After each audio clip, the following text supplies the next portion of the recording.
Hello friends, কেমন আছো সবাই? আশা করি সবাই খুব খুব ভালো আছো, আর আমিও ভালো আছি।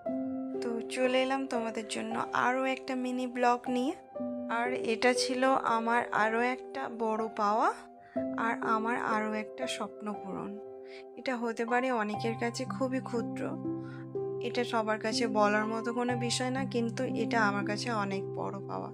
তাই তোমাদের সাথে শেয়ার করলাম আমার ছোট্ট ছোট্ট ভালো লাগার অনুভূতি, খারাপ লাগার অনুভূতি, সব কিছুই তোমাদের সাথে শেয়ার করব বলেই আমি এই প্ল্যাটফর্মে এই ব্লগে এসেছি।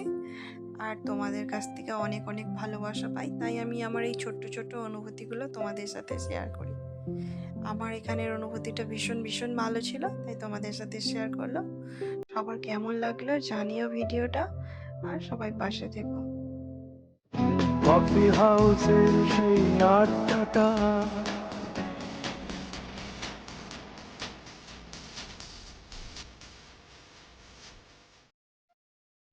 হ্যালো ফ্রেন্ডস, কেমন আছো সবাই?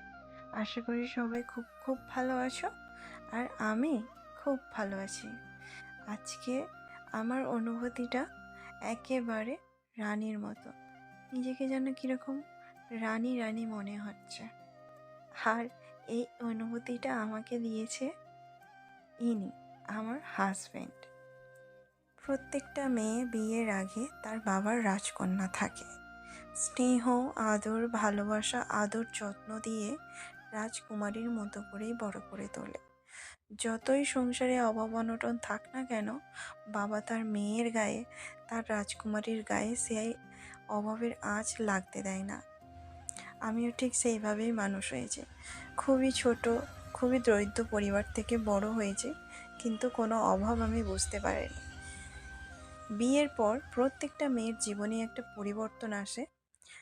সব কিছু মানিয়ে নিতে নিতে, নতুন সংসারের মানুষজনদের সাথে মানিয়ে নিতে নিতে রাজকুমারীটা কোথায় যেন হারিয়ে যায়, আর খুঁজে পাওয়া যায় না।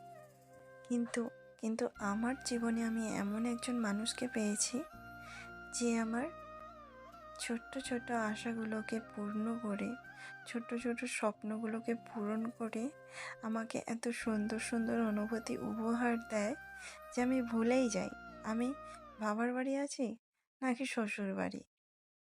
তাই আমি মনে করি, আমি যদি আমার বাবার রাজকন্যা হই, তাহলে আমার হাজব্যান্ডের রাজরানী। প্রার্থনা করি প্রতিটা মেয়ের হাজব্যান্ড যেন এরকম হয়, তাকে রানীর মতো করে রাখে, বুঝতে যেন না দেয় যে সে তার আপনজনদের ছেড়ে চলে এসেছে। সবাই খুব ভালো থেকো, সুস্থ থেকো, সবাইকে